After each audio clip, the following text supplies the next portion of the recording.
Gracias, Francisco. Buenas tardes. Pues vamos a platicar un poco sobre evapotranspiración de los cultivos. Ya se ha estado hablando sobre este tema durante la mañana y en este momento algo se dijo y vamos a aprovechar el tiempo. Gracias. Cuando tomamos la determinación de sembrar algún cultivo, hay algunos aspectos primordiales. Aspectos económicos, si es negocio o no es negocio, si es rentable o no. Por supuesto, el clima, que se pueda sembrar en la zona el cultivo, algún cultivo determinado. Y esto lo comento porque está el tema de la reconversión de cultivos que tiene mucho que ver con esto que vamos a platicar. Y después vemos los requerimientos hídricos o también vemos qué tanta agua necesita el cultivo, si hay disponibilidad en la zona, si tengo derechos de riego y hablamos o comentamos un poco sobre el uso consultivo, que es más o menos igual a la evapotranspiración. La que sigue, por favor. Y bueno, esta información, y les voy a estar presentando información del Distrito de Riego 014 del Valle de Mexicali, porque efectivamente allá es donde me he desarrollado primordialmente. Cuando queremos instalar un cultivo, sembrar un cultivo, pues la Conagua ya tiene muy definido qué tanta agua se ocupa. Los consumos, por ejemplo, alfalfa, nos da el uso consultivo de la alfalfa, 1,59 m más requerimientos de lavado, son zonas áridas, se ocupa lavar sales, más o menos dicen, bueno, se ocupa 1,96 m. Para algodonero 93 centímetros y así nos vamos para trigo, por ejemplo, nos dan un valor para trigo ahí de 70 centímetros. Y los productores dicen, bueno, sí puedo salir con trigo, ocupa 3 o 4 o 5 riegos, así es como normalmente en campo se miden estos temas. En el caso del Valle de Mexicali, bajo condiciones normales, ellos tienen un derecho de riego asignado por el tratado, y en la mañana se estuvo hablando de esto, de 117 litros por segundo, eso es lo que la Conagua les asigna a cada productor y ellos saben que eso tienen. Bueno, esos son 10,000 metros cúbicos y es una lámina de 1 metro. Hay recortes por el tema de la sequía y bueno, pues la noticia es de que hay reducciones y entonces el productor tiene 108 litros por segundo, él sabe que va a tener eso y pues la lámina son 93 centímetros y la noticia es de que para el año que entra viene otro recorte y entonces va a ser menos. Y ya el cálculo o la experiencia que tenemos con 117 litros por segundo, pues ya como que nos va sacando de contexto. La que sigue, por favor. En lo que se refiere a la evapotranspiración, solo para recordar y repasar el tema, bueno, pues es la cantidad de agua que se evapora y la que transpira la planta. Y cuando digo evapora, es la que se evapora del suelo y la que se evapora de las hojas de la planta. La planta transpira, se queda la humedad y entonces se evapora. Y eso es lo que es la evapotranspiración. Adelante.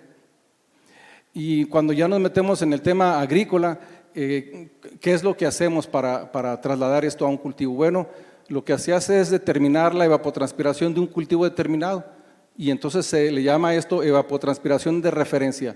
Y lo que se utiliza de acuerdo a fórmulas y algunos protocolos es sembrar un pasto de invierno, dejarlo a unas 6 pulgadas, unos 20 centímetros, medir la evapotranspiración y ese es el factor de referencia y entonces nada más vamos a estar haciendo ajustes dependiendo del cultivo. Si esto lo voy a referenciar a trigo o algodón o alfalfa, tengo que multiplicarlo por un coeficiente de cultivo y entonces me dice cuál es la evapotranspiración del cultivo.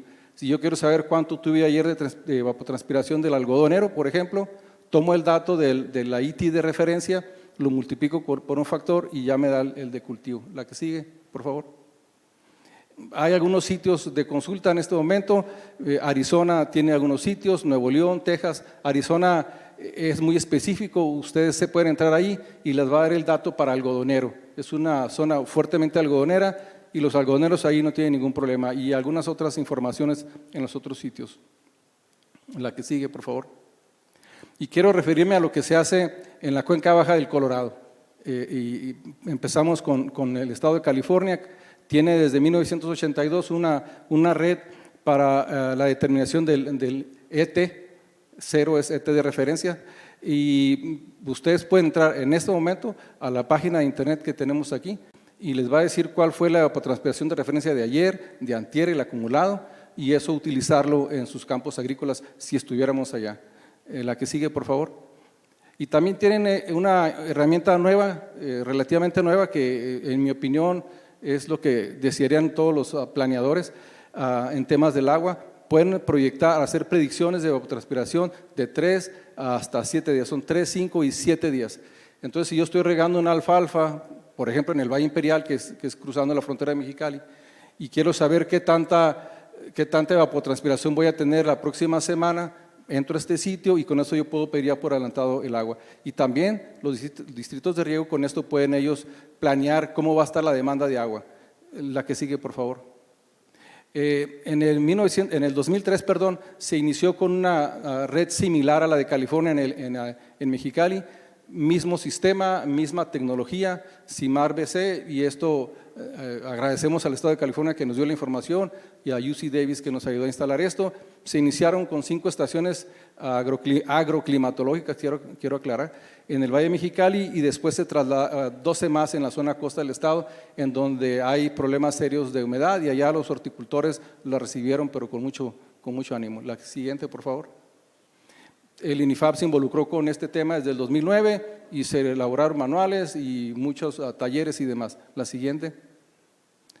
Aquí viene lo interesante, para quienes no estemos familiarizados con este tema. Este es el mapa de evapotranspiración de referencia del Valle Mexicali en el 2011. Lo que ven anaranjado a su izquierda, en la parte superior derecha, perdón, en el noreste del Valle Mexicali, arriba hasta el norte. Eso anaranjado es la zona de más evapotranspiración de referencia, alrededor de 2000 milímetros. Y conforme nos alejamos, bueno, vemos que el ITI, la ET disminuye. Y entonces, si tenemos alfalfa en la zona norte y tenemos alfalfa en el centro del Valle Mexicali, pues el dato que vimos en las primeras láminas de 1.96, pues ya no es lo mismo, porque si voy a tener más ET en el norte, pues va a ocupar más agua. Yo ya he visto problemas en trigo en esa zona con bajas sensibles de rendimientos y de repente no sabemos por qué. Bueno, pues hay más evapotranspiración, y esos 4 o 5 riegos que diste, pues necesitabas dar riegos más pesados. Este es de fondo, esta es una de las partes importantes. La que sigue, por favor. Hicimos un análisis hace algún tiempo, en el 2009 para ser preciso, y revisamos cuál fue el consumo promedio de todo el distrito, 5 años, desde 2003 al 2008. Y hay los principales cultivos en Mexicali, es trigo, algodonero y alfalfa. Y bueno, considerando que el derecho de riego, y era el agua que tenían los productores en ese tiempo, era de 10,000 metros cúbicos, pues el trigo estuvo en promedio sensiblemente por debajo, tuvo un saldo a favor, vamos a decir 70 metros cúbicos por hectárea le sobraron. El algodonero consumió más agua de la que tiene derecho, alrededor del 29%, la alfalfa alrededor del 57% más agua. Esto se solucionó porque hay módulos de riego, hay 22 módulos de riego en el distrito 014, y entonces hay módulos de riego que no consumen todo el agua y se la venden a otros módulos de riego. Entonces tenemos módulos de riego exportadores y módulos de riego importadores, y esto se solucionó medianamente. El tema es de que les decía hace rato de que ya no tienen la misma cantidad de agua. Y el tema es de que los productores saben que tienen 108 litros por segundo, pero no tenemos el volumen. La que sigue, por favor. Y bueno, en una síntesis de evapotranspiración, en 9 minutos, una primera conclusión que quiero darles es la siguiente. Es recomendable usar los valores de evapotranspiración de cultivos en la elaboración de calendarios de riego de los cultivos. Esta es otra manera adicional o distinta de cómo podemos hacer los calendarios. Y esto con las estaciones, con la información es gratis, no le cuesta a los productores. Es importante que la entrega de agua en el predio sea volumétrica. Entendemos que hay que entregar el agua en un gasto, pero al momento de facturarlo que sea volumétrico. Hay algunos distritos de riego en donde sí el productor va y pide X gasto, pero se le entrega en volumétrica, pero el cargo es volumétrico. Así es el distrito de riego del Valle Imperial, y bueno, ahí les ha funcionado. Cada productor sabe cuánto volumen de agua tiene, y si le falta volumen de agua, créanme que lo pelea. Y otro más, siembra de cultivos de acuerdo a las condiciones climatológicas de la zona y preferentemente cultivos de bajo consumo de agua. Este es un tema difícil porque, bueno, ¿qué ofreces que los productores lo puedan sembrar y que además no consuma más agua de la que tenemos en este momento? Con esta primera entrega termino mi presentación. Quedamos atentos a lo que disponga aquí el moderador y ustedes, por supuesto.